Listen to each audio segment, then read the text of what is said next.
네, 안녕하세요, 여러분. 우리가 수학공부법에서 개념 공부를 어떻게 해야 될지 한번 고민해보는 시간을 가지겠습니다. 여러분, 수학뿐만 아니라 모든 과목에서 개념은 굉장히 중요하죠. 개념을 이해하고 원리를 이해하는 것은 중요한데, 특히 수학에서는 개념을 잘 이해하고 이어나가는 게 중요합니다. 그래서 수학공부법의 수학은 여러분 어떻게 생각하시나요? 뭐부터 해야 되죠? 제일 먼저 목차를 보고 해야 되는 주제가 뭔지 그 주제에 대한 개념을 이해하시고 그 다음에 문제 적용을 하겠죠. 근데 문제 적용했는데 해결 안 된 것 같은 경우는 오답이 나오겠죠. 예, 그냥 가면 안 되죠. 오답 분석을 하죠. 오답 분석 이후에 여러분이 한 차례 리턴돼서 다시 2차 또는 3차 틀렸던 문제를 완벽히 하고 나서 그 다음에 심화 문제집을 간다거나 또는 기출 여러분 수준에 맞는 것들을 반복을 하겠죠. 그런 개념 공부법에 대해서 한번 크게 한번 나눠보겠습니다. 우리가 알고 있는 공부법을 한번 반대로 돌려볼게요. 개념 공부를 첫째, 누가 주체냐? 개념 공부의 주체가 누구냐? 두 번째, 개념 공부 분석은 뭐를 어떻게 하라는 거야? 세 번째, 열심히 개념을 집어넣는 경우는 절대로 실력이 늘질 않죠. 다른 과목도 똑같아요. 열심히 교과서 읽고 열심히 학교 선생님 수업 듣는 친구들은 70점, 60점이 나오고 80점이 나온다면 아웃풋을 하는 친구는 끄집어내는 연습을 하는 친구들은 1등급이 나오고 100점이 나오죠. 그러면 요거에 대해서 하나하나 좀 풀어보겠습니다. 개념 공부의 주체가 누구냐? 무슨 말이냐? 개념 공부가 개념이 이렇게 보시면 우리가 공부를 해야 되는 개념이 이렇게 있어요. 포물선이 있죠. 이게 고등학교 기하 교재 교과서입니다. 고등학교 3학년이나 2학년 선배들, 이과 선배들이 선택하는 기하입니다. 포물선 밑에 학습 목표가 이렇게 있어요. 도대체 포물선은 무엇일까? 도대체 포물선의 방정식을 어떻게 구할까? 이렇게 여기 두 개의 학습 목표가 있거든요. 그럼 이거는 우리가 알아야 되는 개념은 뭐죠? 네, 맞습니다. 포물선이 무엇인지 정의. 포물선의 방정식을 어떻게 구하는지 구하는 방식을 이해를 하면 되죠. 그래서 그러면 교과서 이렇게 포물선의 뜻이 있죠. 이렇게. 네. 그러면 이거를 누가 먼저 내용을 이해하고 개념을 하느냐 순서를 뒤바꾸는 겁니다. 여러분들 보시면 이 처음에 목차부터 이 단원에 포물선이 있고 이렇게 보시면 교과서나 모든 문제집도 보시면 이거 대제목이 있죠. 이렇게 중제목이 있죠. 1포물선 있죠. 대제목 2차 곡선 안에서 중제목 2차 곡선 포물선이 나오죠. 그럼 이거를 선생님이 가르쳐 주느냐 아니면 학생이 스스로 내가 2차 곡선 안에 중제목 2차 곡선 안에 내가 포물선을 해야 되는구나 이렇게 이해를 하고 그 다음에 포물선에서 내가 뭘 해야 되지? 포물선의 뜻을 알아야 되고 포물선의 방정식을 구할 수 있어야 되는구나. 그 포물선의 뜻은 이거네. 그리고 이거를 개념 정리를 본인이 어딘가에 하겠죠. 노트에 하든 분석지에 하든 또는 어딘가에 또는 작은 종이에 하든 본인이 해야 되죠. 그러면 이 주체를 바꾸는 겁니다. 우리는 보통 어떻게 했냐면 모든 공부는 누가 한다고요? 선생님이 내가 한다고 생각은 하지만 실제적으로 보면 개념을 누가 설명해 줬냐면 그동안은 누가 설명을 해주죠? 선생님 또는 방송에 유튜브나 또는 여러분 끄는 방송에 교사, 인터넷 교사 또 부모님이 가르쳐주면 부모님이 또 이렇게 설명을 해주죠. 그러면 학생들이 이렇게 들은 설명을 가지고 문제풀이를 하겠죠. 이게 개념에서 순서가 잘못된 거죠. 주체가 이 개념을 누가 해야 되느냐? 학생이 해야 됩니다. 그럼 왜 그래야 되느냐? 개념을 학생이 하면 뭐가 좋아지죠? 학생이 여기서 무엇을 공부해야 되는지 학습 목표에 따라서 본인이 그것을 한글을 읽고 이해하는 거거든요. 그래서 본인이 이해를 하면 개념 분석을 주체를 바꿔라. 개념 분석. 그러면 이렇게 노트에 할 수도 있고요. 제곱근에서인지 제곱근의 뜻을 알아보겠죠. 그래서 이렇게 제곱근에 대해서 알아볼 수 있고요. 또는 노트가 아니라 이렇게 분석지에 할 수도 있어요. 여러분 보시면 이렇게 셀프 분석지라 해서 스스로 개념을 분석을 할 수가 있죠. 분석지에다 분석을 이렇게 한단 말이죠. 이렇게 분석지에다가 여러분들이 분석을 하죠. 셀프 개념 분석지. 그러면 셀프 개념 분석지가 있는데 여기 보면 난 아니고 셀프 개념 분석지 말고 이런 경우가 있어요. 부모님이나 학생들 중에 개념을 내가 어떻게 이해를 하지? 나는 못해. 그런 경우는 5%도 안 되거든요. 본인이 늘 누군가에게 설명을 들어왔기 때문에 그런 생각을 하는 거고 사실 한글로 돼 있는 걸 내가 이해하는 거거든요. 그리고 안 된다 그러면 뭐 방송을 듣든 선생님 수업을 또 들으면 되는 거예요. 그래서 학생이 스스로 첫 번째 주체가 학생이 자기 주도적 스스로 한다. 두 번째 무엇을 하느냐. 학습 목표에 따라서 단원의 교과서는 아까처럼 개념 정리가 돼 있고 문제집이나 개념 원리나 기타 여러분 바이블이나 하는 거 보면 당연히 여기 개념이 다 정리가 돼 있습니다. 이것을 보고 정리를 합니다. 그런데 여러분 우려하는 것처럼 나는 못해. 근데 해보지 않고 못하면 안 되지만 해도 몰라 이런 파트가 있죠. 그럴 때 누가 해주냐? 당연히 여기 티처 개념 분석지 쉽게 말하면 티칭 선생님들이 해주거나 부모님이 해주시는 게 이렇게 있는 거예요. 그래서 분석지가 나눠지는 거예요. 내가 하는 거와 또 이렇게 셀프 스스로 하는 게 이게 기본이라고 한다면 도저히 이해가 안 돼. 또는 아이가 학생이 하다가도 선생님께서 하고 있지만 부연 설명을 해줄 때 있거든요. 그러면 이렇게 부연 설명을 해주는 거예요. 그래서 통계에 대해서 이렇게 부연 설명을 해주고 다시 한번 설명. 그래서 개념 분석은 반드시 본인이 해야 된다.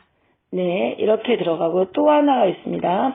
첫째, 주체가 누구냐, 여러분. 우리가 개념 분석 계속, 개념 분석의 주체. 또는 먼저 분석하는 거, 선 분석자가 누구냐. 이게 중요해요. 학생이 해야 됩니다. 선생님이 하지 않는 게 아니라 선생님이 해줘도 되죠. 그러나 학생이 선 분석을 하고 진행을 해나가고 쭉쭉 해나가면 90%, 99% 아이들은 그냥 나가거든요. 그런데 10%나 5% 아이들은 교사가 먼저 도와줘야 되는 친구들이 있어요. 또 하나, 개념 이해가 좀 어려운 경우가 예외입니다. 좀 어려운 경우가 있고요. 어려운 또 하나가 있어요. 후행해야 되는 아이들, 쉽게 말하면 기초가 그 전 단계, 내가 오늘 예를 들어 인수분해를 하는데 중학교 때 과정이 안 돼 있어요. 그래서 고등부가 못 나가요. 그럴 땐 이거는 학생들 스스로 하기가 굉장히 어렵거든요. 기초가 구멍이 나 있는 경우, 이런 경우는 주체가 물론 학생이지만 적극적으로 하지만 때에 따라서 교사나 또는 지도하는 부모님이나 먼저 해줄 수 있는데 모든 걸 먼저 해주지 말고요. 이렇게 했을 때 안 되는 것들을 먼저 해주게 됩니다. 학생들이 안 된다 그럴 때 이 기초 구멍 난 것들 어느 단원에 해야 되는 전 단계에 해야 되는 것들 합니다. 두 번째, 무엇을 하느냐. 네, 아까도 얘기했죠. 중단원, 그 다음에 소단원 이렇게 나오면 소단원의 학습 목표가 있습니다. 요거를 개념 정리를 하면 됩니다. 세 번째, 개념 공부법의 가장 중요한 겁니다, 여러분. 국어, 영어, 수학 모든 과목이 다 해당됩니다. 굉장히 열심히 공부해서 우리가 가끔 보면 이 친구가 정말 새벽까지 공부하고 엄청난 인풋을 해요. 교과서도 계속 읽고 선생님 수업도 잘 듣고 이렇게 공부했는데 성적이 안 나온단 말이에요. 70점이 나오고 80점이 나와요. 그런데 저만큼 열심히 안 했는데 어떤 친구는 100점이 나왔어요. 왜 그럴까요? 여러분, 여기 아웃풋이 있습니다. 아웃풋을 연습하는 친구들은요, 굉장히 달라요. 자, 제가 한번 설명을 해볼게요. 선생님이 수업을 했어요. 그래서 열심히 여기 집어넣었어요. 이렇게. 그런데 이 100점인 친구는 이렇게 집어넣으면서 학교 수업에서 또는 본인이 공부할 때 이렇게 집어넣은 상태에서 선생님 수업 들으면서 머릿속으로 정리를 합니다. 꺼내보는 거예요. 이게 아웃풋이에요. 또 내가 개념을 이렇게 공부를 했어요. 열심히 공부를 했어요. 이 분석지에다가 안 보고 꺼내보는 거예요. 그 내용을 보고 베끼는 게 아니라 개념을 안 보고 꺼내보는 거예요. 아웃풋은 머릿속 정리가 있고요. 머리로 정리하는 게 있고요. 두 번째, 메모하는 겁니다. 메모하는데 이렇게 분석지해도 되고 노트해도 되고 어디나 관계없어요. 또는 다이소에 예쁜 수첩 같은 거 있더라고요. 수첩이나 이런 데다가 메모하는데 중요한 건 아웃풋은 보면서 하면 안 돼요. 안 보면서. 근데 이 아웃풋이라는 건 습관이 안 된 친구들은 너무 싫은 거예요. 머리를 써야 되니까. 이게 습관이 된 친구들이 다 전교권입니다. 자, 그 다음에 세 번째 또 아웃풋 방법은 또 있죠. 설명하기입니다. 친구들한테 설명한다거나 이런 경우 있는데 사실은 여러분 중학생이나 고등학생들이 친구를 만나서 매번 설명해 줄 수는 없어요. 그래서 학생들이 가장 많이 쓰는 방법은 본인이 막 이렇게 책을 덮고 설명을 하는 거예요. 노트를 보면 설명하든 노트에 적어가면서 설명하든 옆에 친구가 있다고 생각하고 그래서 이렇게 아웃풋 연습을 완전히 하지 않으면 개념을 보고 또 보고 문제 풀 때 또 개념 보고 풀고 문제 풀 때 개념 보고 풀고 이렇게 되겠죠. 그래서 여러분이 개념을 완벽히 이해될 때까지 개념서를 본다거나 교과서를 본다거나 방송을 듣는다거나 그렇게 해서 개념을 여러분이 충분히 이해할 수 있도록 누군가 설명을 미리 듣고 하는 것보다는 특히 방송 같은 경우도 먼저 듣는 게 안 좋거든요. 노트에 적혀 있는 교과서나 또는 문제집에 적혀 있는 이렇게 여러분이 잘 되어 있는 이런 거 있죠? 네, 굉장히 잘 되어 있어요. 이렇게. 예, 이렇게 뭐를 공부해야 되는지 딱 나와 있고요. 그 다음에 여기에 생각열기가 나와 있고요. 포물선 어떻게 구하는지.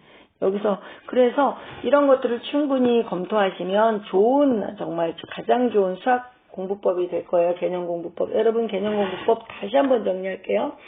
개념 공부는 여러분 교과서나 책을 문제집을 보고 여러분이 정리합니다. 여러분이 한글이니까 이 수학도 리딩이니까 수학을 읽을 수가 있어야 돼요. 그래서 이렇게 정리하고 이해가 안 되거나 도저히 안 될 때는 여러분 다른 방법이죠. 방송을 듣는다거나 교사나 여러분 또 학부모님이나 누군가에게 부탁을 하거나 그렇게 순서를 바꿀 수는 있지만 기본은 학생의 주체가 돼야 된다. 그리고 두 번째는 무엇을 하느냐 학습 목표에 나와 있는 이런 것들 당연히 이렇게 설명이 다 돼 있죠. 그래서 이렇게 이런 것들을 이렇게 정리해서 학습 목표에 포물선의 방정식 포물선이 무엇인가 이게 무엇인지 알아보자. 포물선의 방정식을 어떻게 구하는지 알아보자. 이게 학습 목표거든요. 이거를 정리하는 거예요. 네. 그 다음에 네, 세 번째는 아웃풋을 하는 연습을 하죠. 이거를 정리하면서 머릿속에 정리하고 그리는 거고요. 가능하면 보고 적지 않고 직접 안 보고 적어보는 게 되게 좋고요. 만약에 보고 적는다 하면 자 이렇게 오답 분석이나 그 개념 분석지에 적어놓고 안 보고 설명한다거나 또는 다시 한번 적어본다거나 또는 머릿속에 정리를 해본다거나 이렇게 아웃풋을 하시면 굉장히 좋은 효과가 나고요. 이 수학뿐만 아니라 국어, 사회, 과학 모든 과목에서 영어도 그렇고 이렇게 아웃풋을 하는 친구들은 놀라운 결과를 가져와요. 고등학생들이 과목에서 100점들을 맞아오는 친구들을 우리가 인터뷰를 해보면 99%는 다 아웃풋 과정이 있어요. 학교 수업에서 선생님 수업 들으면서 머릿속에 정리한다. 또 공부하고 교과서를 읽고 또는 그 개념 공부하고 보지 않고 적어본다. 그리고 누군가에 설명해본다. 또는 혼자 막 떠들어본다. 이런 것들이 반드시 있거든요. 그래서 이 부분 여러분 놓치지 마시고 좋은 똑같은 시간을 투자해도 좋은 결과가 나오면 좋고요. 다른 사람이 100이라는 시간을 투자할 때 나는 50을 투자하고 100 넘는 결과가 나오면 좋죠. 그래서 여러분 좋은 결과 만드시기 바랍니다.